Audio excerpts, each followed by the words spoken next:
Salut les amis, c'est Modotrice saison 2 et aujourd'hui on va aller voir Louise Hulin, dessinatrice. C'est parti et c'est par là. Pour mes 5 mots d'auteur, en premier, je commençais par dire, c'est pas vraiment un mot, mais pas encore publié, s'il y en a qui voient et qui écoutent. Autrice, pour l'instant de rien du tout, parce que je n'ai encore jamais publié quoi que ce soit dans aucune maison d'édition. J'ai fait un travail de graphisme pour une affiche de cinéma, là c'est le dernier truc en date. En revanche, voilà, pour l'instant tout mon travail reste personnel et chez moi, mais j'aimerais bien raconter des trucs, j'aimerais bien partager ça.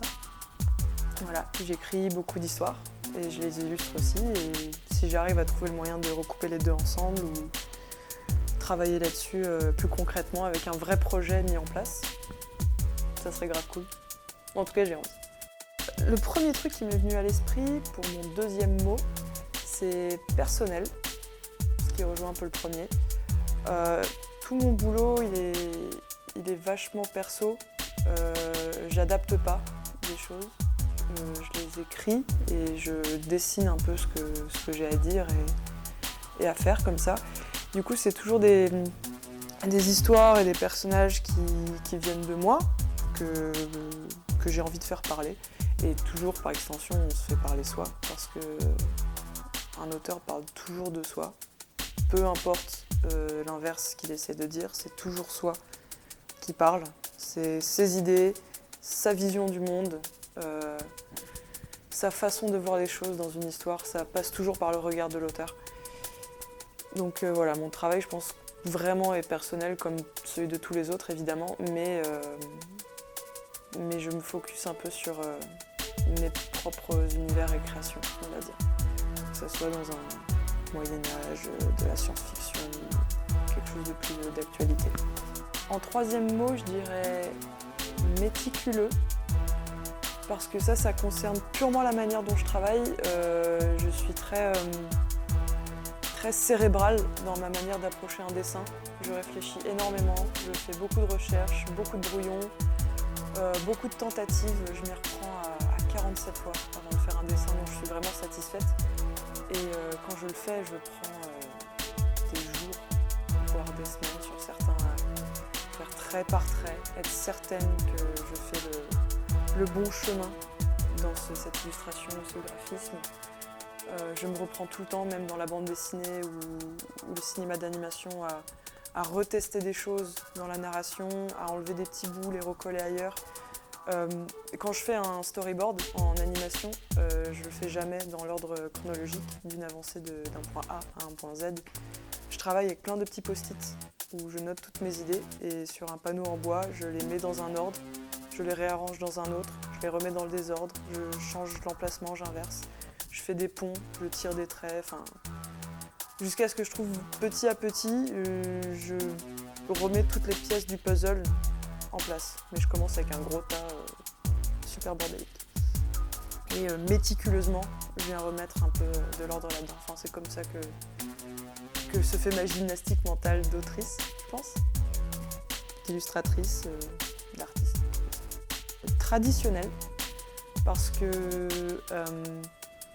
je sais qu'à mon âge, on est tous très, très branchés sur les outils numériques, que je trouve formidables. Mais personnellement, j'arrive pas du tout à m'exprimer via ça, parce que j'ai besoin de sentir vraiment ma main qui travaille sur un support. Donc je fais beaucoup du coup de fusain, d'aquarelle, d'encre, de crayon, de pastel. Tout ce que je peux vraiment toucher dans le réel et travailler dans le réel, que ce soit même dans la sculpture ou dans le montage. Souvent quand je fais du montage à l'ordinateur, je fais d'abord un prédécoupage crayon-papier pour savoir où je vais. Et après avec l'ordinateur, je peux fignoler telle coupe à telle seconde et voir comment je travaille. Et souvent l'ordinateur m'apporte des nouveaux chemins aussi. Mais ça commence toujours sur un départ dans le réel, avec souvent du papier et un outil qui est dans ma main. Mon dernier mot serait cathartique, parce que je ne dessine que quand j'en ai besoin, pour l'instant. Or, hors chemin professionnel que je cherche encore. Quand je dessine, c'est parce que j'en ressens le besoin. Et du coup, il y a des périodes où je dessine énormément et il y a des périodes où je dessine pas du tout. Mais pendant des mois et des mois parce que tout simplement, j'en ai pas envie. Donc, et comme j'ai fait beaucoup d'études de dessin, maintenant j'en suis à 8 ans d'études dans le dessin. 4 ans dans une école de bande dessinée à Bruxelles et 4 ans à LMK, à Angoulême. Tout ça, ça m'a mis une pression énorme de devoir dessiner pour une deadline, pour quelqu'un, selon une consigne, enfin avec tout un tas de paquets de contraintes et de restrictions tout autour qui m'ont vraiment étouffée dans mon plaisir de dessiner. Et quand j'ai eu mon diplôme et que je suis sortie de ces écoles, je me suis rappelée de ces moments-là quand on était gamin et qu'on dessinait parce qu'on avait envie, on prenait un crayon et on avait envie de dessiner des trucs et c'était cool et ça faisait plaisir. Et j'arrivais pas à m'arrêter, du coup je dessinais tout le temps en cours, dans la cour de récré, à la maison, à table, dans mon lit, je dessinais tout le temps parce que j'en avais envie. Et j'ai arrêté ça quand je suis arrivée en école de dessin et là on m'a mis une pression de délai, de production et d'une manière qu'il fallait faire comme ça et qui ne convenait pas. Et du coup depuis que je suis enfin sortie d'école l'été dernier, j'ai repris le plaisir de me dire je ne dessine que quand j'en ai envie.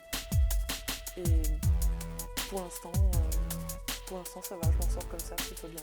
Et ça se remet en place tout doucement, mais ça redevient un peu un plaisir. Et j'ai toujours un carnet et un crayon dans mon sac.